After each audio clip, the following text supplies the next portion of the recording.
அனைவருக்கும் வணக்கம். நம்ம கிருஷ்ணகிரி செய்திக்கு உங்களை வரவேற்கிறேன்.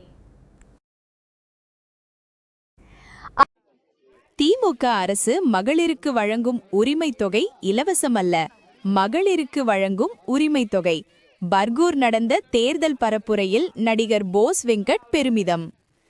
கிருஷ்ணகிரி மாவட்டம் பர்கூர் சட்டமன்ற தொகுதியில் போட்டியிடும் திமுக வேட்பாளர் மதியழகனை ஆதரித்து திரைப்பட நடிகரும் திமுக நட்சத்திர பேச்சாளருமான போஸ் வெங்கட் தேர்தல் பரப்புரை மேற்கொண்டார். அப்போது பர்கூர் தொகுதியில் உள்ள அச்சமங்கலம், கெட்டூர், ஐகுந்தம், சீனிவாசபுரம் உள்ளிட்ட 20க்கும் மேற்பட்ட கிராமங்களில் அவர் பரப்புரை மேற்கொண்டார்.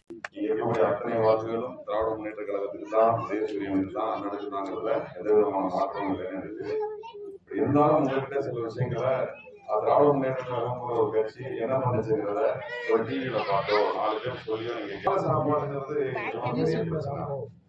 என்னன்னா இன்னைக்கு இப்போலாம் நம்ம ஈஸியா காலையில சின்ன பிள்ளைலாம் காலையில இட்லி சுட்டு கொடுக்காங்க வீட்டுல. எங்களுக்குலாம் எப்படி திரும்ப இட்லி சுட்டு தருவாங்க? தீபாவளிக்கு தான் தருவாங்க இல்லையாமா? நம்மலாம் வளரும்போது இட்லியை பார்த்தா புதுசா இருக்கும். என்னமா எப்ப பண்ணி தெரியல, தீபாவளிக்கும் பொங்கலுக்கும் ஒரு இட்லி பண்ணி கொடுப்பாங்க.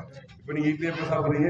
ஆமா, உண்மையில கட்சி இல்ல, அது நம்மளோட கலந்த நம்ம வாழ்க்கையில நம்ம முன்னேற்றமே இருந்த கட்சி தான் திராவிட முன்னேற்றம். அப்போ எஜுகேஷன் மட்டும்தான் நம்மளை மாற்றும். உங்க எல்லாருக்கும் தெரியாத ஒரு உண்மை சொல்லுங்க. சில பிள்ளைங்களா எல்லாம் கவனிங்க, சில பிள்ளைங்க எல்லாம் கவனிங்க.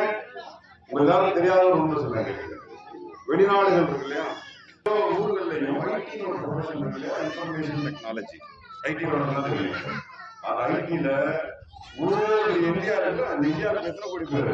158 கோடி பேர் இருக்கும். எவ்வளவு கோடி? 158 கோடி பேர் இருக்கும். அவ்வளவு சேர்ந்தவர்களும் மற்ற எந்த கட்சி சுயேட்சை யாரு சொன்னாலுமே இங்க இருக்கக்கூடிய வளர்ச்சி என்பது திராவிட முன்னேற்ற கழகம் கொண்டு வந்ததுதான். அதுதான் நமக்கு தொடரணும், அதுதான் நமக்கு பக்கபலமாக இருக்கும். இப்ப திரும்ப அண்ணன் வருவோமா? இப்ப தலைமையை பற்றி சொல்லிட்டோம், தலைவர்களை பற்றி சொல்லிட்டோம். அப்படி ஒரு தலைவர்களை வெளிவந்தவர் தான் நம்முடைய முத்துவேல் கருணாநிதி ஸ்டாலின், நம்முடைய தமிழக முதல்வர்.